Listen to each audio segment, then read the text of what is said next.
Good afternoon বন্ধুরা, আশা করি তোমরা সবাই খুব ভালো আছো এবং আমিও ভালো আছি। আজকে আমি তোমাদের সঙ্গে লাল শাক ডাঁটার একটা চাশনির রেসিপি শেয়ার করব। সেটা পুরনো দিনের মা দিদিমাদের হাতের ডাঁটার চাশনির রেসিপি। আশা করি তোমাদের ভালোই লাগবে। তার জন্য আমি দেখো এইভাবে ডাঁটাগুলো কেটে নিয়েছি। 5টা কাঁচা লঙ্কা, একটা টমেটো আর কয়েক কোয়া রসুন নিয়েছি। প্রথমে আমি দেখো একটা মশলা তৈরি করে নেব। দেখো আমি কিছুটা কালো সর্ষে নিয়েছি। প্রথমে আমি এটাকে শুকনো অবস্থায় একটু গ্রাইন্ড করে নিচ্ছি। ঠিক আছে বন্ধুরা? দেখো বন্ধুরা, আমি মশলাটা শিলনোড়াতেই বেটে নিয়েছি, কারণ কারেন্ট চলে গেছে তাই। এবার আমি প্যানের মধ্যে তেল দিয়ে দিলাম। রান্নাটা সর্ষের তেলে করব।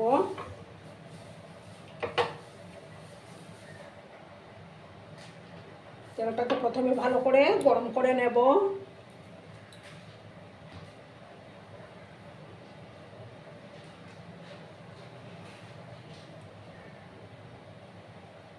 বন্ধুরা, তেলটা গরম হয়ে গেছে। এবার আমি দুটো তেজপাতা দিয়ে দিলাম আর হাফ স্পুনের মতো গোটা জিরা দিলাম। আমি কিন্তু এই সর্ষের মধ্যে রসুন তারপর কাঁচা লঙ্কা দিয়ে বেটে নিয়েছি। এবার ফোড়নটাকে একটু ভেজে নিচ্ছি আমি।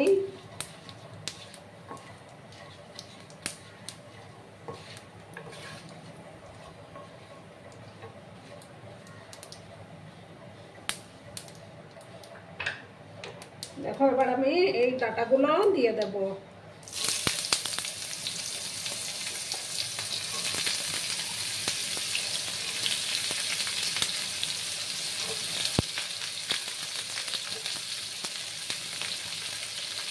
একটা টমেটো কেটে রেখেছিলাম, সেই টমেটোটাও আমি দিয়ে দিলাম। এবার আমি পরিমাণ মতো হলুদের গুঁড়োটা দেব। 1 চামচের মতো হলুদের গুঁড়ো দিলাম। দিয়ে ভালো করে মিক্স করে নেব আমি।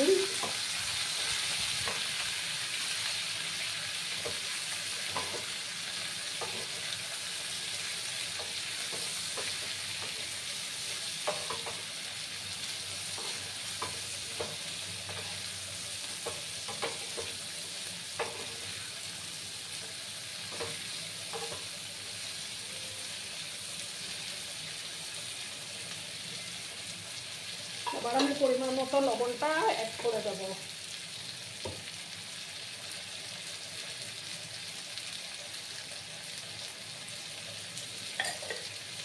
দিয়ে আবার একটু নাড়াচাড়া করে নেব।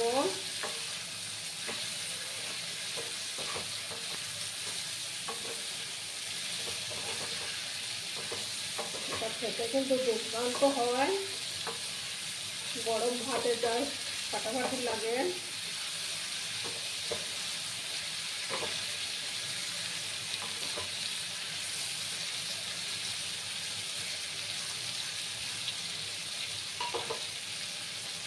2 মিনিটের মতো আমি এটাকে একটু ঢাকা চাপা দিয়ে রেখে দিলাম। ঠিক আছে? যেসব নতুন বন্ধুরা আজকে ফার্স্ট টাইম আমার চ্যানেলে ভিজিট করছো, তারা অতি অবশ্যই আমার চ্যানেলটাকে সাবস্ক্রাইব করে আমার পাশেই থেকো। পুরনো নতুন সব বন্ধুদের জানাই অনেক অনেক ভালোবাসা। বন্ধুরা, এবার আমি ঢাকাটা সরিয়ে দিলাম। এবার আমি সামান্য জল অ্যাড করে দিচ্ছি।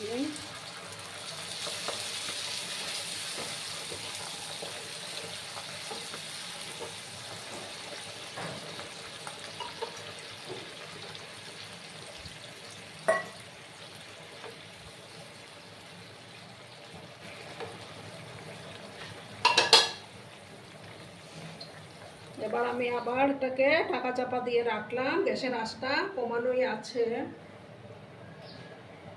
3-4 মিনিট আমি এটাকে রান্না করে নেব।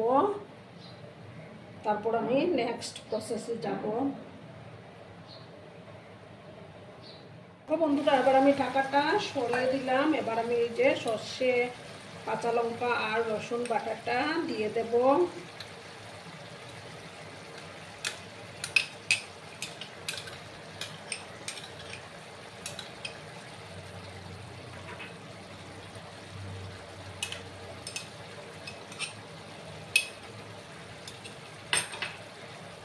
ভালো করে আমি এটা মিক্স করে নেব।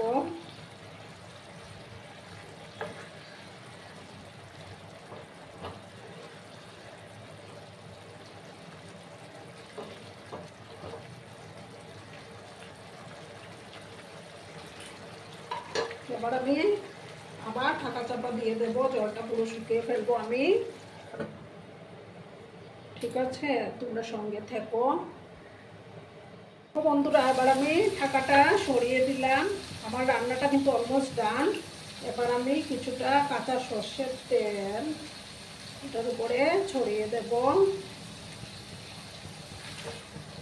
দারুণ টেস্টি হয় এটা খেতে। গরম ভাতে জাস্ট ফাটাফাটি লাগে। ভালো করে আমি মিক্স করে নিলাম। এবার আমার এটা পরিবেশন করার পালা। আমি গ্যাসটা অফ করে দিচ্ছি। একটা ডিশে আমি সার্ভ করে দেব। দেখো বন্ধুরা, আমি সার্ভ করে দিয়েছি। কেমন হয়েছে অবশ্যই কমেন্ট করে বলবে কিন্তু তোমরা।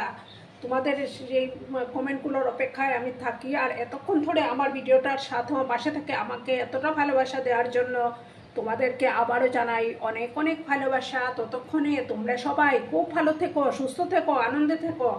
আর আমার ভিডিওটার কোনো অংশও যদি তোমাদের একটুও ভালো লাগে তাহলে অবশ্যই তোমাদের প্রিয়জনদের মাঝে শেয়ার করে দেওয়ার অনুরোধ রইল। ততক্ষণে তোমরা খুব ভালো থেকো। ধন্যবাদ।